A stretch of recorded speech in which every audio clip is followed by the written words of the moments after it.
नमस्ते। क्या आप जानते हैं कि भारतीय रेलवे ने पूर्वोत्तर भारत के दरवाजे अब पूरी तरह से खोल दिए हैं? जी हाँ, वहाँ की जो शानदार खूबसूरती है, उस तक पहुँचना अब पहले से कई ज़्यादा आसान हो गया है। तो चलिए, आज देखते हैं कि कैसे एक ट्रेन की यात्रा इस पूरे क्षेत्र के छिपे हुए खजानों को हमारे सामने ला सकती है। जरा सोचिए, एक आरामदायक सीट पर बैठे हैं और खिड़की के बाहर बादलों से ढके पहाड़, अंतहीन चाय के बागान और घने जंगल धीरे धीरे गुजर रहे हैं। ये कोई सपना नहीं है, ये एक हकीकत है, पूर्वोत्तर भारत की। अच्छा, तो अब बात करते हैं इस सफर के असली हीरो की, विस्टाडोम एक्सप्रेस।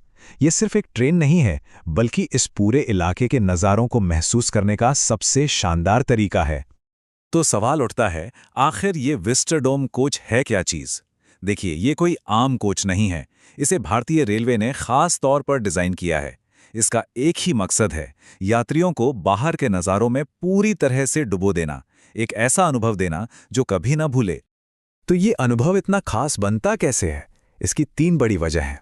सबसे पहले, इसकी पारदर्शी कांच की छत, मतलब आसमान और पहाड़ सीधे आपके ऊपर दिखाई देंगे। फिर हैं इसकी बड़ी बड़ी पैनोरामिक खिड़कियां, जिनसे नज़ारा बिल्कुल साफ दिखता है। और सबसे मज़ेदार चीज़, घूमने वाली सीटें। जी हाँ, इन सीटों को आप आराम से खिड़की की तरफ मोड़ सकते हैं ताकि एक भी नज़ारा मिस ना हो। तो अब जब विस्टाडोम की खासियत पता चल गई है, तो चलिए उन रास्तों पर चलते हैं जहां ये जादू असल में देखने को मिलता है। पूर्वोत्तर में कुछ ऐसे कमाल के रूट्स हैं जो बहुत ही पॉपुलर हैं। यहाँ 3 मेन रूट्स हैं और हर एक का अपना अलग मजा है। पहला है गुवाहाटी से न्यू हाफलोंग का सफ़र। यह आपको असम की हरी भरी घाटियों और कई रोमांचक सुरंगों से लेकर जाता है।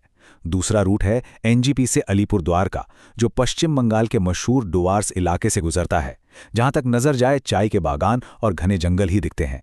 और तीसरा है नहर लागुन से तिनसुकिया का रास्ता। ये असम और अरुणाचल की मिलीजुली हरियाली के बीच एक बहुत ही शांत और सुकून भरा सफर है।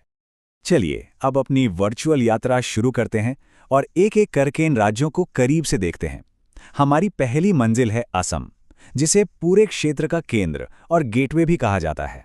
पूर्वोत्तर की ज्यादातर यात्राओं की शुरुआत गुवाहाटी से ही होती है। और ऐसा क्यों? क्योंकि ये सिर्फ एक स्टेशन नहीं, बल्कि इस पूरे इलाके का सबसे बड़ा रेलवे जंक्शन है। यहाँ से लगभग हर बड़े टूरिस्ट स्पॉट के लिए आसानी से कनेक्शन मिल जाएगा। गुवाहाटी पहुंचने के बाद करने को बहुत कुछ है। मशहूर कामाख्या मंदिर के दर्शन किए जा सकते हैं, ब्रह्मपुत्र नदी के बीच बसे उमानंदा द्वीप पर जा सकते हैं, या फिर मिनी काजीरंगा कहे जाने वाले पोबितोरा वाइल्ड लाइफ सेंचुरी घूम सकते हैं।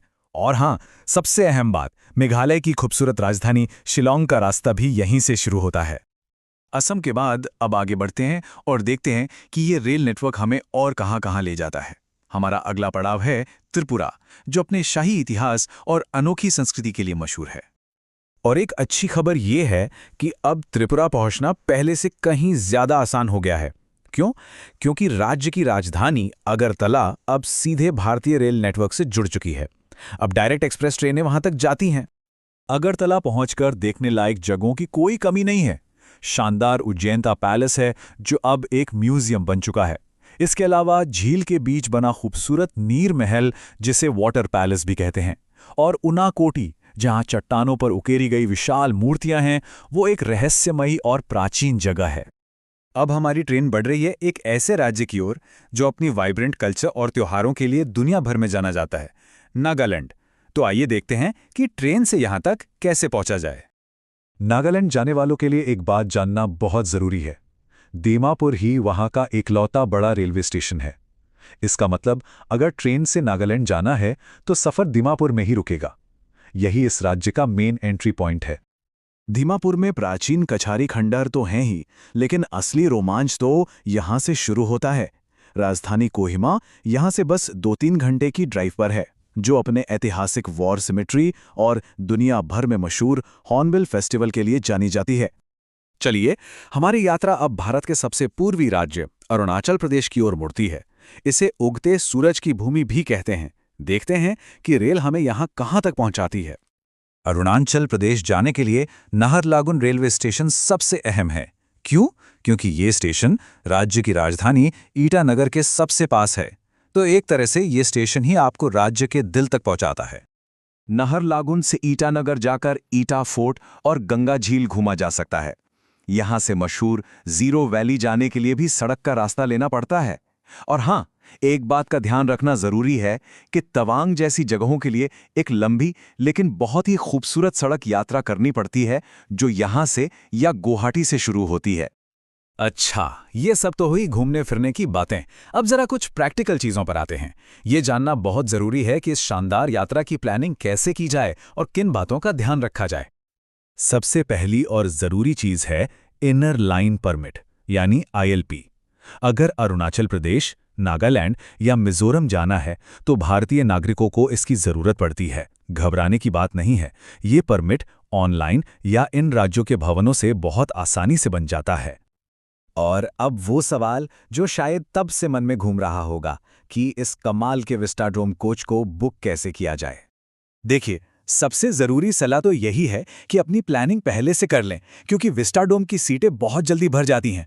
बुकिंग सीधी IRCTC की वेबसाइट से हो जाएगी। बस एक बात याद रखनी है, बुकिंग करते समय कोच ऑप्शन में खास तौर पर विस्टाडोम चुनना है। और हाँ, एक बहुत ज़रूरी बात, ट्रेन सिर्फ पहला कदम है। मेघालय या सिक्किम जैसे राज्यों तक पहुंचने के लिए आपको स्टेशन से आगे बस या टैक्सी से सफ़र करने के लिए तैयार रहना होगा। तो ये तो साफ है कि भारतीय रेलवे ने पूर्वोत्तर को एक्सप्लोर करना कितना रोमांचक और आसान बना दिया है। तो अब सवाल ये है कि इस शानदार सफ़र की शुरुआत आखिर किस स्टेशन से की जाए।